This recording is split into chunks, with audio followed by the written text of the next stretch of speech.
So hi everyone. This chapter this is the second half of chapter 2, and it starts on page 13.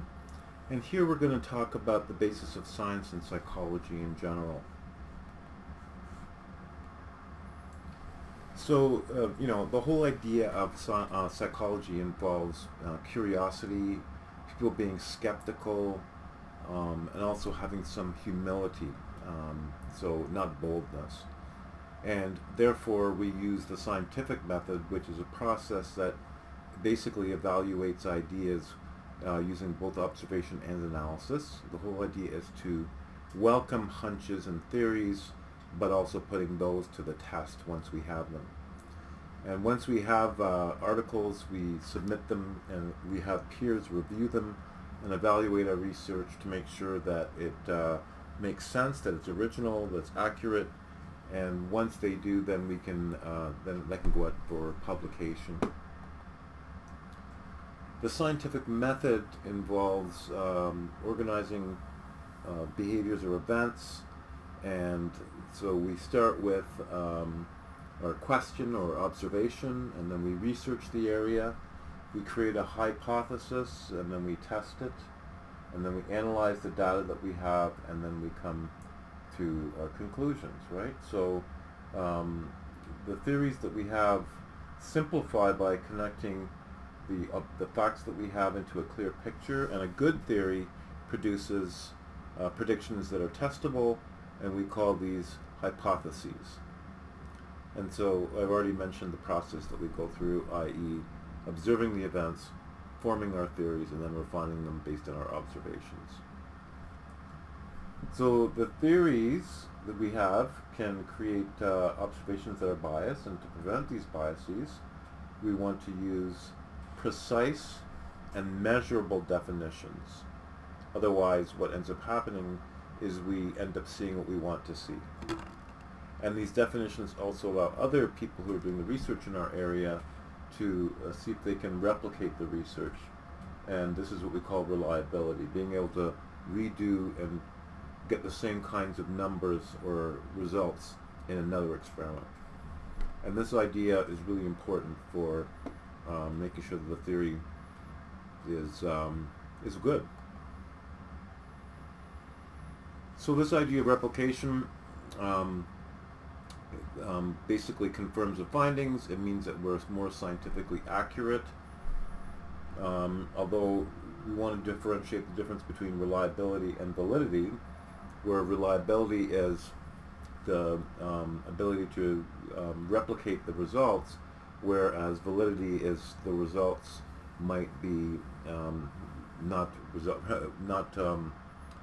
measuring the right thing. So for example, if I give you a thermometer that's 3 degrees off, you'll be able to replicate, every time you use that thermometer, you'll be able to replicate the results, but it still won't be accurate, right? So it can be repeatable, but not valid. The larger the sample that we have, the more that we can have replication success. And if we let people know what we're doing, that promotes transparency and prevents people from changing the hypothesis after the study's done, so that they get certain results and they change their hypothesis and say, oh, this is what we were looking for. So a good theory is one that organizes our observations in a good way, in an effective way, and it provides predictions of what we're going to test for, and then we can test and see if we can support those predictions. And it also allows us to stimulate further research and see whether or not we can get to other theories. It can be tested with different methods of research. Some of these methods include such things as descriptive research, correlational research, meta-analysis, and experimental methods. So in terms of the descriptive methods, we're trying to describe behavior using case studies, using observations in the natural environment, and maybe even using surveys. Case studies give us an in-depth analysis, but the problem with them is that they don't generalize. So if I did a case study of you and your, how you went to school, where you worked, your situation with your friends and family. It would be a really interesting, very deep and rich form of research, but if I looked at a different student, I would not be able to generalize what I did in my case study with you to them, right? They might have a different job, different partner, different family, different country, all those kinds of things. The naturalistic observations look at the behavior in our natural environments. And so we go and we observe what people do. We watch them. And then surveys and interviews, we do direct questioning with people. So I've already explained some of the limitations of the case studies. It might be an unusual situation that we're looking at. We can't say that each individual case can produce a general rule. And especially if you've got an exceptional circumstance, it can get, dramatic results that can sway the way that we see the situation. So we need to have large studies for general truths, larger and varied studies. Oh, I went ahead here. Oh, what happened here?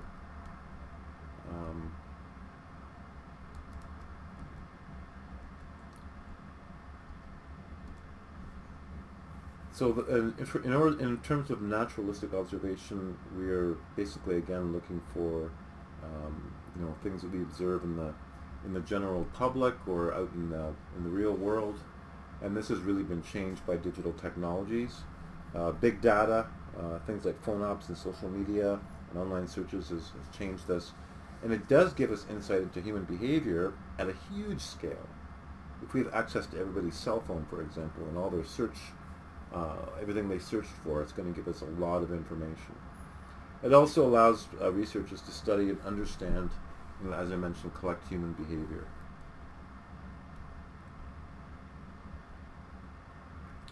Oh my goodness, sorry about this, guys. I'm going in the wrong direction here. So let's look at experimentation and causation. So descriptions and big data don't establish causation. They can give us correlations, which means how much something is related to something else, but it doesn't mean that two things are related, that one causes the other, because there might be a third variable that's causing that. And the typical one that we think about is and I'm going to show you a video in relation to this. When we know that, for example, crime is highly related to amount of ice cream eaten in downtown Toronto. So as the crime rate goes up, so does the amount of ice cream eaten. But eating ice cream doesn't cause crime, and committing crime doesn't cause you to eat more ice cream. There's a third variable, which is the temperature outside. When it gets warmer, people eat more ice cream, more people are out and about, and more crimes are committed. So if we want to get to this idea of cause and effect, then we have to go to do experiments. So let me just take a break here and go to that video that I promised that I was going to share with you. Like most people, I enjoy a tasty scoop of ice cream, especially Oreo blizzards. But what few people realize is how dangerous a treat ice cream has become. First, there's the issue of obesity. Second, there are higher crime rates. Third, there's the loss of life due to a rise in the number of drowning deaths. And finally, as more ice cream is sold, there's an increase in forest fires. Given these indisputable facts, I need you to support my vision of an ice cream-free world. While banning ice cream trucks from entering your neighborhood may sound far-fetched, when it comes to problem solving, a common issue is misunderstanding the difference between correlation and causation. This misunderstanding can influence our decisions, sometimes with serious consequences that ripple throughout a community. Correlation is when two things are related, but one does not cause the other. Usually this means the two are in some way related to a third factor, but not always. If you have a big enough pile of data, you can find plenty of relationships that are purely coincidental, like the strong relationship between the sale of margarine and divorce rates in the state of Maine. With the sale of ice cream, the third factor is weather. When it is hot outside, people buy more ice cream. They are more likely to go for a swim, and there is a general increase in people out and about enjoying the weather, helping improve conditions for crime to take place, as well as the dry conditions associated with forest fires. A note of caution, there is a growing trend in our digital world called data dredging. This is using analytics to sift through mountains of data, hoping to find useful relationships. Instead of a problem in search of a solution, dredging data is a solution looking to find a problem. All of what I've just discussed about correlations does not mean that finding a correlation is without value. In fact, correlations are a vital part of helping us move to the next step, the discovery of causation. Unlike correlation, causation is when you can claim that one thing causes another thing to happen. In order to make this claim, you need to be able to demonstrate an actual cause and effect relationship, preferably a strong relationship. An example most of us are familiar with is the pharmaceutical industry. In order to make the claim that a particular drug causes a certain effect, such as lowering your cholesterol or growing hair, the FDA requires companies support those claims, putting the drug through a 4-phase, 12-step process that takes approximately 12 years. This process uses control groups and clinical trials to test the drug, making sure that X causes Y and that the drug is safe. The acceptable error rate can go as high as 5% for some drugs, meaning that the clinical trials prove that there's a 95% chance the drug does what it claims. Drugs with serious health implications, such as those used to treat a heart condition, are held to an even stricter standard, requiring proof up to 99% effectiveness. Back to ice cream. What about ice cream and obesity? While it may seem like common sense that it does cause obesity, the fact is that we don't yet know the true strength of the relationship. If we look at the sale of ice cream, there's actually an inverse relationship with weight.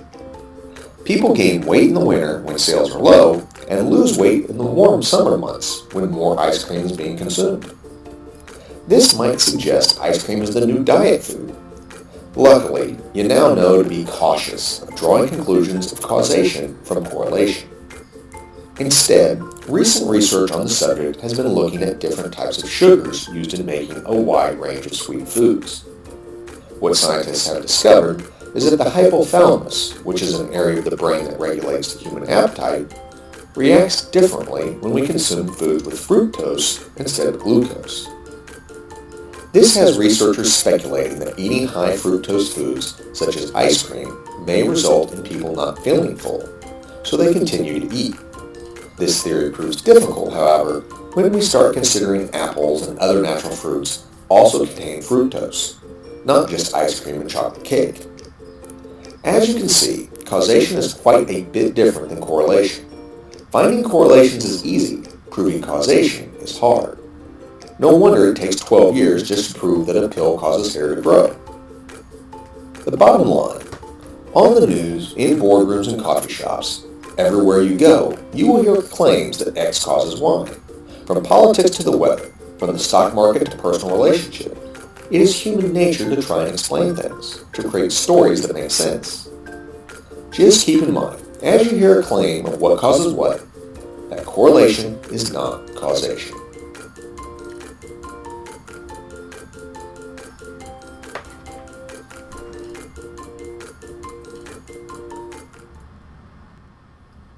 So if you want to do good research from an experimental design done, we're going to want to be able to make sure that people are assigned to both a control group and an experimental group, right? And in the control group, we want to make sure that, and the experimental group, the people are randomly assigned. So we want to make sure that people have an equal chance of either being in the control group or the experimental group.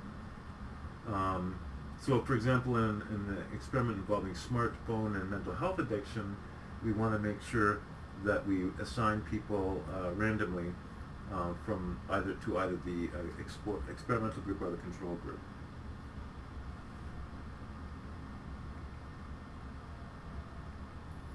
So let's look at how random assignment is done. Psychology is a science. So that means that psychologists will often use experiments to gather data and learn more about whatever they're studying. But not every study is an experiment. So let's take a look at what an experiment is and isn't, so that you can spot an experiment from the jumble of other research approaches. In simple terms, an experiment is a research method where causal conclusions can be drawn because an independent variable has caused a change in a dependent variable. Too many variables? I can make it simpler. An experiment can tell us if A can cause B. For example, if I press the light switch, will the brightness of the room change? I control the light switch, that's my independent variable. And then I measure the effect it has on the dependent variable, in this case the brightness of the room. It's a silly experiment, but let's give it a go. The lights are currently on, and now I'll manipulate my independent variable, the status of the light switch, and see what happens. Hello? Hello? Oh, hello. Right, well, surprise, surprise. In this experiment we discovered the light switch does indeed have a causal relationship with the brightness of the room. Many classic studies in psychology are also experiments, and their experimental design is pretty similar to our light switch experiment once all of the details are stripped back and we just look at the research method itself. Let's take a look at a couple and see.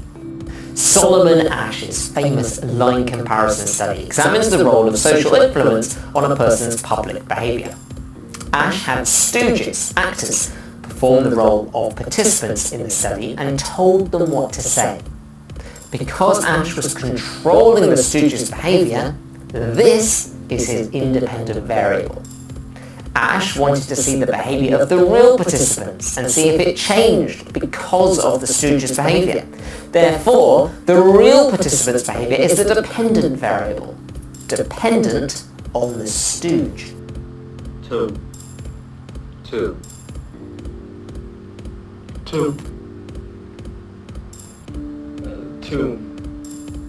Peterson and Peterson in 1959 used the experimental design for their study on the duration of short-term memory. Each of their 24 participants was presented with a consonant syllable and a 3-digit number. They were asked to recall this information after a retention interval of 3, 6, 9, 12, 15 or 18 seconds. Therefore, which variable are the researchers independently manipulating here? Time. The retention interval is the independent variable. The dependent variable in this study is how much the participant is able to recall, because their ability to recall the nonsense syllable and the number is dependent on the amount of time that has passed. An important feature of an experiment is a standardized procedure. This is because a key quality of scientific investigation is that it should be replicable, and in order to repeat and replicate, we need to know exactly what we're repeating and replicating. Returning to the Peterson and Peterson study as our example, the researchers specify exactly what they're showing their participants. 3 consonants, followed by 3 numeric digits. Super specific. Easy to copy, easy to replicate. Not letters and numbers, not something to remember, but specifically 3 consonants, followed by 3 numbers in written form. And the independent variable of time isn't left as a vague reference to time will be left in between showing participants the code and asking them to recall it. No! The researchers set a standardized procedure which dictates exactly how many seconds will be left between presentation and recall. Anyone can pick up Peterson and Peterson's methodology and clone their experiment, and their results should end up pretty much the same too. Finally, a critical consideration for any researcher designing an experiment is how to control for extraneous variables. Extraneous variables are other changing conditions that might influence the dependent variable, muddying the findings of the study. Imagine if half of your participants conducted an experiment at 10 a.m. and the other half at midnight. Maybe it's the time of day that could unintentionally be influencing the results. Background noise is another common factor that psychologists have to consider in the design of their experiments. I hope you enjoyed this video and found it useful, and if you did, please give it a thumbs up and tell a friend about it. If you haven't already done so, remember to subscribe to Psychology Unlocked, and that way you won't miss out on any of our future videos. Thanks for watching. I'll see you next time. So the next issue is known as a placebo, and you may have heard of this before. The placebo is when we have the placebo effect is when we get a result because of our expectation. So if we expect that, if we're given something like a sugar pill and we're told it's going to reduce pain, guess what? It does, even though there's nothing in there to ensure pain. So we use this double-blind procedure where the person who's doing the experiment doesn't know which member is in the control group and which member is in the experimental group. So we talked about the independent and dependent variables in that video. So for example, if we want to look at Viagra's effectiveness, we would have an independent variable, that is the people who take the drug, and the dependent variable would be the sexual performance, and that way when we have these operational variables, definitions, it basically ensures that when someone else does the experiment, they repeat it, they get similar results. And so if we're doing an experiment on landlord's perception based on the applicant's names, the independent variable would be the name of the potential tenant, and then the dependent variable would be the positive replies from the landlord. And we may want to understand biases in decision making by doing this experiment. We also want to be able to do random sampling. I've mentioned this before, where people are assigned to either the control group or the experimental group. They have an equal chance of being in either one, and so that minimizes the differences that might already be in the group.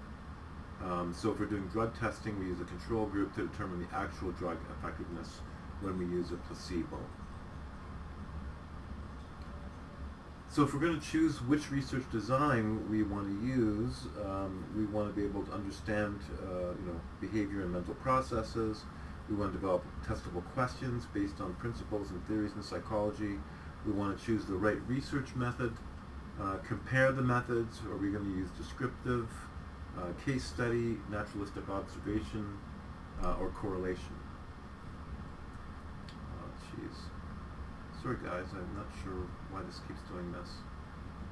So we've done that. Here we are here. So we should know that if we're going to use research design, we want to basically be able to predict the behavior. We want to collect data using many variables without manipulation, and recognize that with correlation, there's no causation, as we already said. And with an experiment, we're going to look at cause and effect, which we mentioned before, and we want to use random assignment, and the research design becomes very important. So the measurements that we use could vary. For example, aggressive behavior measured by noise blasting, which is talked about in your text. But recognize that we can have confounding variables that affect the interpretation of the other ones that we study.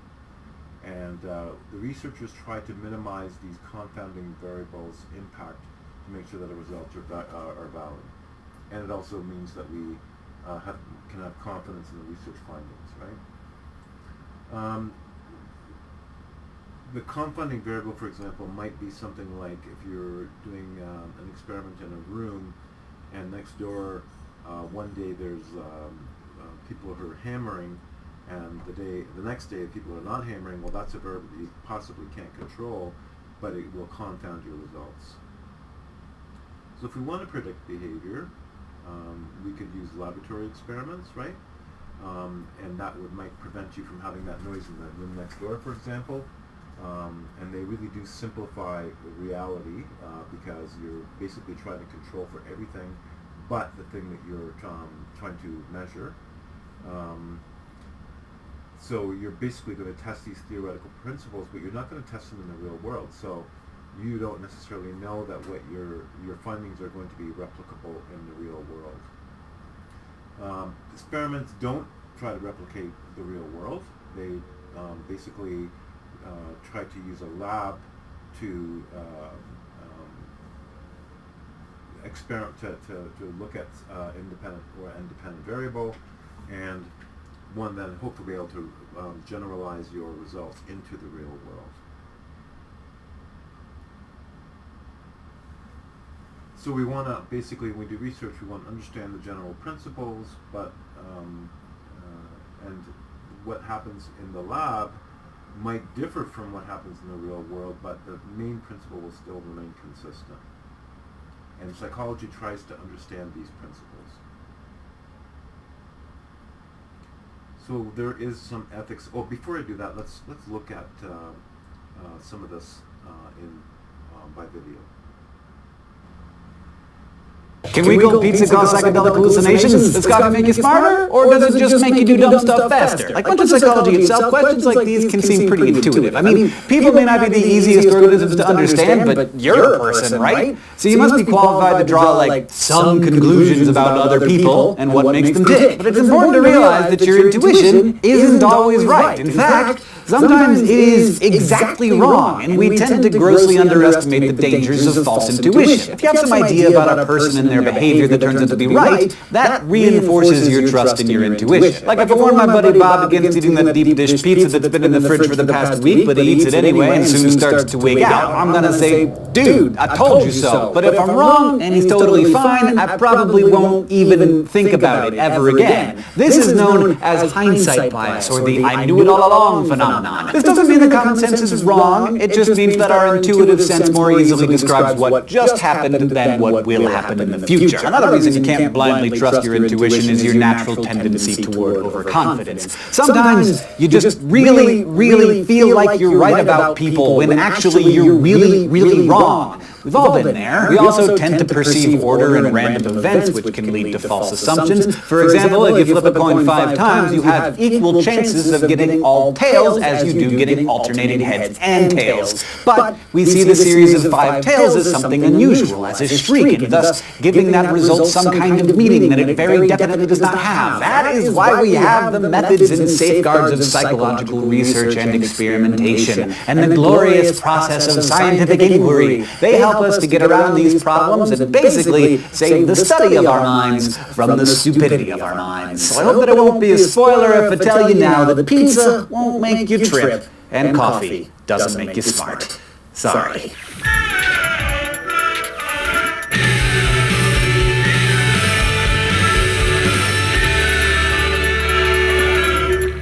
In most ways, psychological research is no different than any other scientific discipline. Like, step 1 is always figuring out how to ask general questions about your subject and turn them into measurable, testable propositions. This is called operationalizing your questions. So you know how the scientific method works. It starts with a question and a theory. And I don't mean theory in the sense of like a hunch that, say, quad shot of espresso makes you think better. Instead, in science, a theory is what explains and organizes lots of different observations and predicts outcomes. And when you come up with a testable prediction, that's your hypothesis. Once your theory and hypothesis are in place, you need a clear and common language to report them with. So, for example, defining exactly what you mean by thinking better with your espresso hypothesis will allow other researchers to replicate the experiment. And replication is key. You can watch a person exhibit a certain behavior once, and it won't prove very much, but if you keep getting consistent results even as you change subjects or situations, you're probably onto something. This is a problem with one popular type of psychological research, case studies, which take an in-depth look at one individual.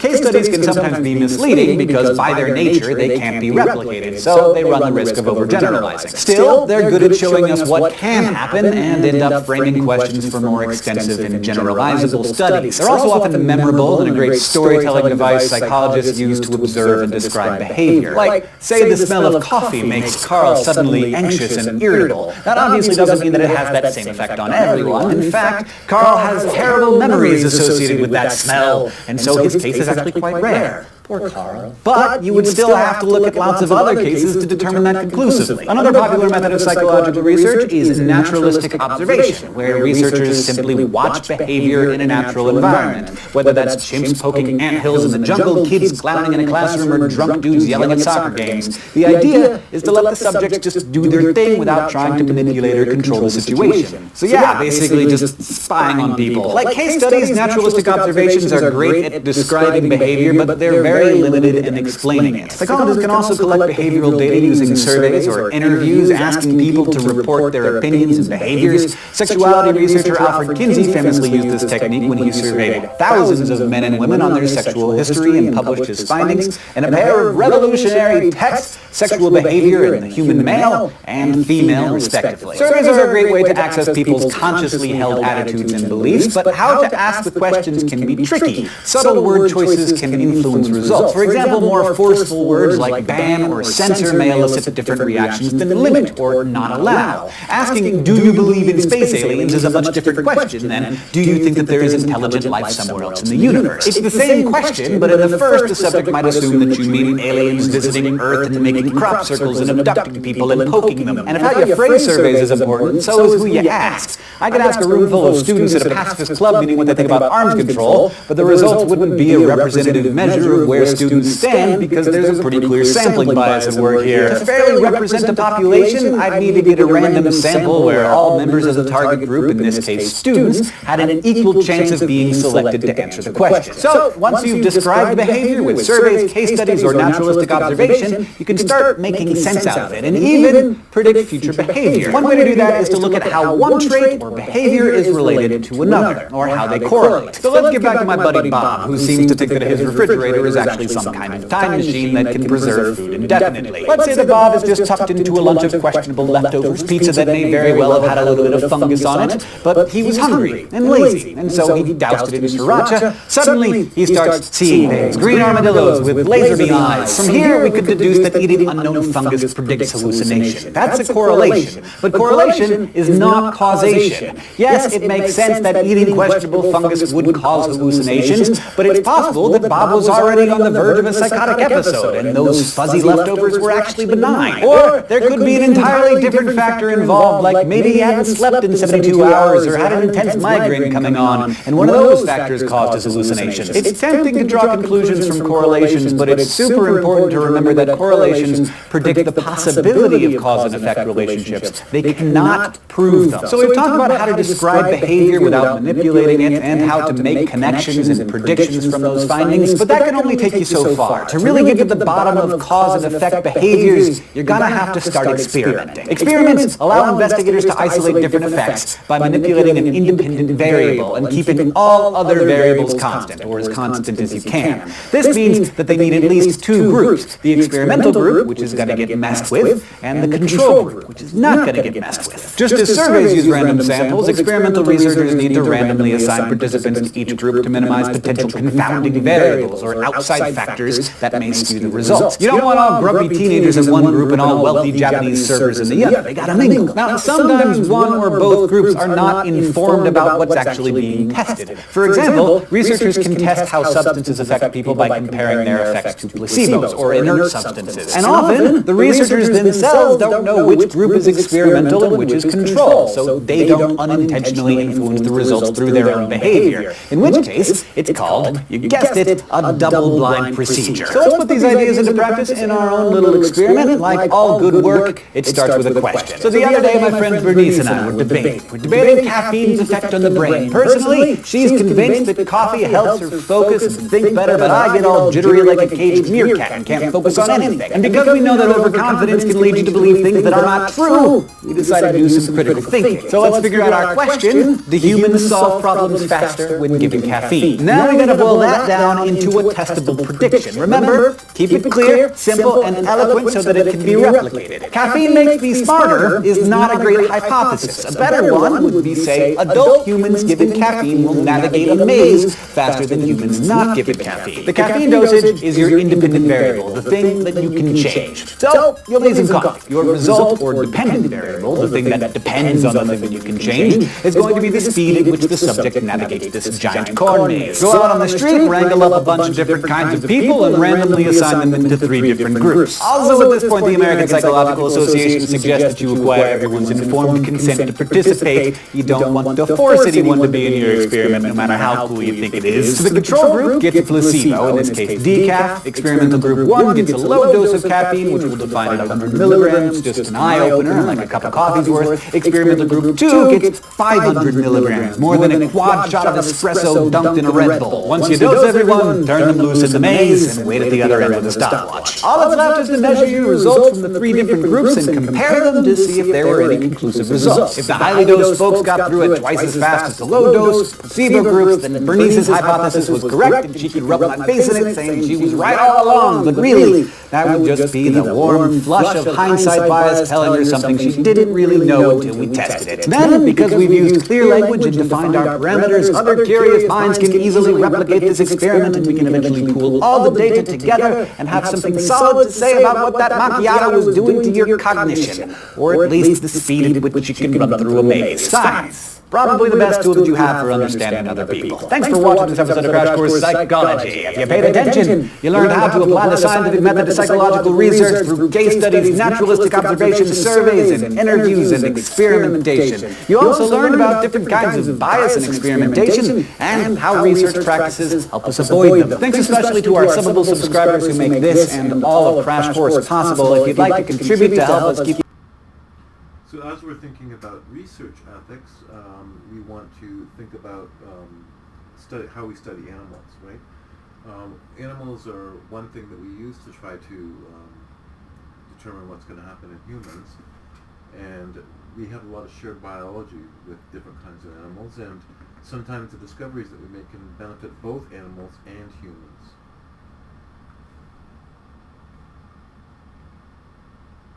But there is some ethics involved here, and we want to balance human well-being with animal rights, so we don't want to destroy the animals so that we can do things for humans. And there's a lot of questions about using animals for the benefit of humans, and there is a lot of regulation about the humane treatment of animals in research settings. 98% support government regulations for primates, dogs, and cats, right? So people say for things like dogs and cats that there should be guidelines and regulations. Even for rats and mice, which are, people generally aren't that affectionate to, there's still 74% of the people who support humane care. Recognize that the research that we've done using animals has benefited the care for animals who are in captivity or in zoos and other places. The studies on animal intelligence have made us want to protect them more, because we realize that animals are quite intelligent beings. And it's also improved the environments for zoos and other places where animals are kept. Now, in terms of humans, there's a concern about the white coat scientists. This is from the Milgram experiment, where they had this white-coated scientist having people deliver electric shocks to people, and there was really concerns about the people were not the white-coat scientists, but they were the people who were standing beside the white-coat scientists and delivering shocks, and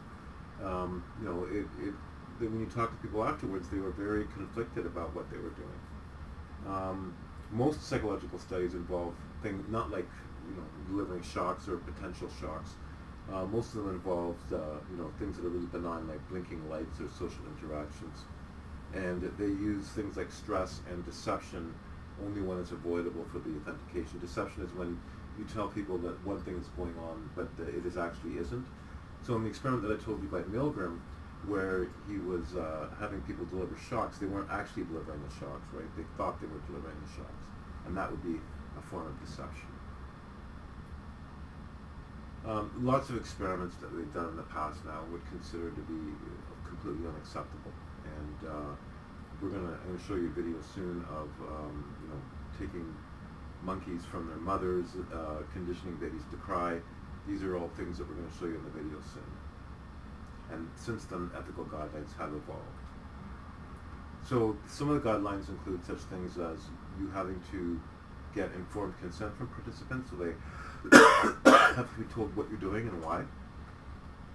that we have to protect people from strange or unusual harm and discomfort, that we have to keep people's confidentiality, and we have to debrief to the people afterwards and tell them exactly what happened.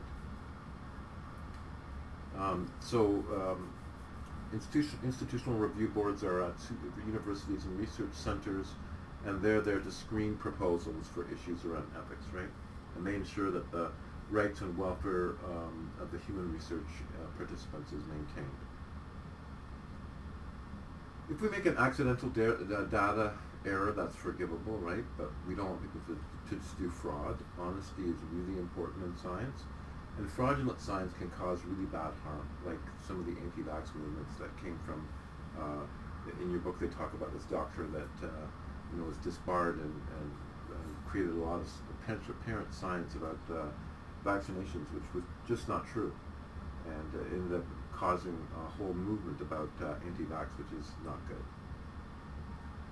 This is exactly what I'm talking about here, right? So this is discredited research, and that's the doctor I was just talking about. So our values influence our topics that we choose, the methodologies that we choose, and how we interpret the results. And the choice of the topics usually reflects what we're thinking about in society. And even our language and labels tells us something about the attitude that we have. Now recognize that with power comes responsibility, and psychological knowledge has the potential to manipulate people, but we want to enlighten them. And it may address such things as terrorism, corruption, prejudice, or we could look at such things as love, happiness, and meaning. And so I actually teach another course called Positive Psychology, and this is a newer field in psychology where we're trying to get people to be more compassionate, creative, and more positive in their lives, right? So I just wanted to show you one more video that talks about some of these ethical things, and it's another crash course psychology video, so here you are. So you've probably seen a little kid react to a sudden bang or a terrifying clown or some strange Santa at the mall, right? Yeah, not pretty. That child probably immediately reached for a parent looking for comfort, and that same kid might freak out if she was separated from her adult of choice, especially if she was in an unfamiliar environment. It's called attachment, and if you've ever seen a clingy kid, you know why it's called that. They attach. For a long time, psychologists assumed that this was just an intense, innate survival instinct. I mean, it makes sense that babies would be attached to their food source, and bigger kids would stick around the people who helped them survive. But in the 1950s, American psychologists Harry and Margaret Harlow came along with a barrel of monkeys, complicating and illuminating our idea of bonding with caregivers in what has to be one of the saddest psychological experiments of all time. The Harlows were breeding rhesus macaque monkeys for their research on learning. Part of the process involved separating babies from their mothers right after birth, which, yeah, pretty cruel already. They began noticing the baby monkeys were very attached to the blankets they had in their cages, so they set up an experiment. They created two artificial mothers. One was a bare wire cylinder with a feeding bottle attached, they called that wire mother, and the other was a cozier cloth and foam wrapped cylinder without a feeding bottle, cloth mother. It took no time at all to see the baby's preference. They overwhelmingly preferred the comfy cloth mama, clinging to it whenever they seemed to be anxious or in need of comfort. And sometimes they fed from the wire mother with the baby bottle while standing on the cloth one. This discovery that attachment wasn't just about getting breakfast surprised a lot of people. It turns out that contact and touch are vital to attachment, learning, emotional well-being, and psychological development. As the brain and mind develop in infants, so too do their emotions and social behavior. Caregivers can greatly influence this development, and most psychologists will tell you that how a child is raised early on can have a huge effect on how they view the world, other people, and themselves, not to mention how they react to stressful situations or sort out moral dilemmas. I mean, it's a big, complex, challenging world out there, and wire monkey baby mama just ain't gonna cut it.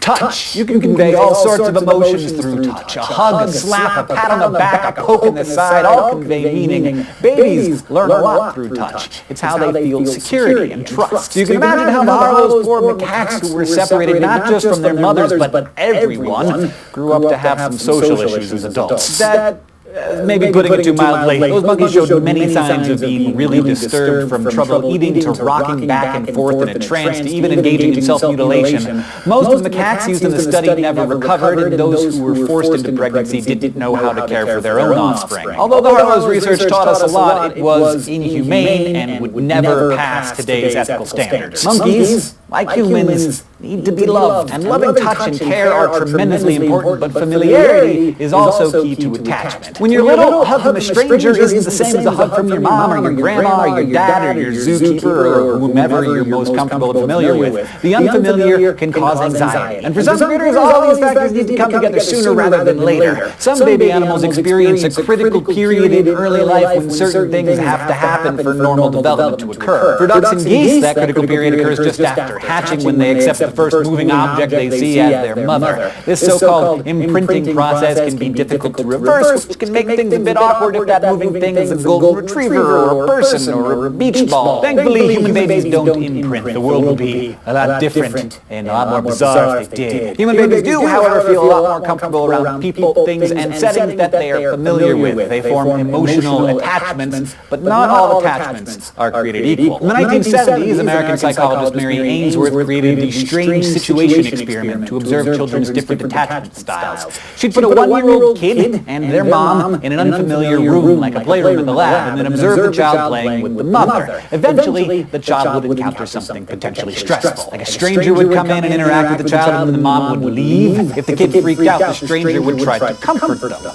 Then mom would come back and the stranger would leave. Different children responded differently to the strange situation. Ainsworth measured and observed 4 different categories of behavior, including separation anxiety, the child's willingness to explore, stranger anxiety, and reunion behavior, or how the child reacted when the mom returned, which was what she was particularly interested in. Ainsworth broke this behavior down into 3 main attachment styles: secure, insecure avoidant, and insecure ambivalent. About 70% of her subjects showed secure attachment and could happily explore their new digs and interact with the stranger so long as their mom was nearby. If mom left, they might freak out a bit, but they greeted her return in a happy and positive way. About 15% of the kids demonstrated insecure ambivalent attachment. They were afraid of the stranger, cried more, and explored less, and had a major freak out when mom left, only to act all salty and mad when she returned. The last 15% or so showed insecure avoidant attachment. They were fine with the stranger, kind of indifferent actually, didn't cling to mom, didn't seem bothered when she left, showed little interest upon her return. Ainsworth observed that sensitive, attentive mothers usually raised securely attached kids, whereas less responsive mothers who often ignored their children, or super anxious mothers who obsessed over every little thing, often raised insecurely attached toddlers. And then, of course, on the extreme, the poor monkeys with their unresponsive fake moms, they became absolutely terrified in unfamiliar situations. Attachment is vital. It builds the foundation for our sense of basic trust, and quite possibly for our adult relationships, our motivation to achieve, and our willingness to be bold, like that toddler playing with new toys in a strange room. Given what those messed up monkeys taught us, it should be no surprise that disruptions in attachment can bring a world of pain. Babies raised under abuse or extreme neglect are often withdrawn and frightened, and many parents who've engaged in abusive behavior were abused themselves as children. Young kids exposed to extended abuse, trauma, and neglect are at higher risk for psychological disorders, health problems, and substance abuse as adults. Studies of children raised in understaffed Romanian orphanages, for example, found that they scored lower in cognitive tests and were twice as likely to exhibit symptoms of anxiety as their counterparts raised in quality foster homes. It's certainly true that some kids can show remarkable resilience, but disrupted attachment and care, often further complicated by social and economic marginalization of all kinds, can leave lifelong scars. So if one of infancy's major social achievements is forming positive attachments, then one of the biggest achievements in childhood would have to be achieving a positive sense of self. This self-concept, or an understanding and evaluation of who we are, is usually pretty solid by about the time we turn 12. Charles Darwin proposed that our self-awareness begins when we can recognize ourselves in the mirror. This self-recognition typically doesn't occur in humans under 15 to 18 months. And by the time that tot's headed to kindergarten, their self-concept is rapidly expanding. They probably know their age, hair color, and family name. Perhaps they know they're good at drawing and not so good at tree climbing, and they're noticing the differences and similarities they share with other people.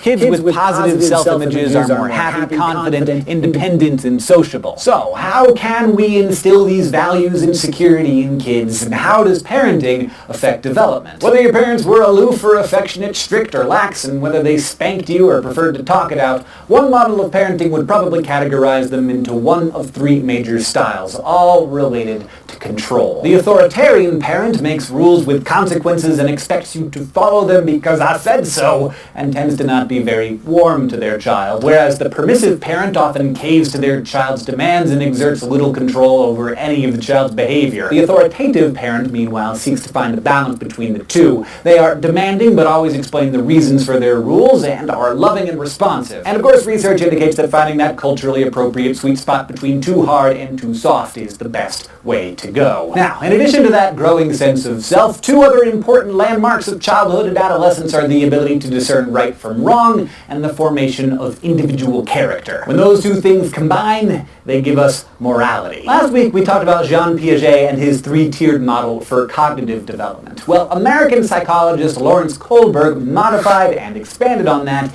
and blew it up into his own three-level theory of moral development,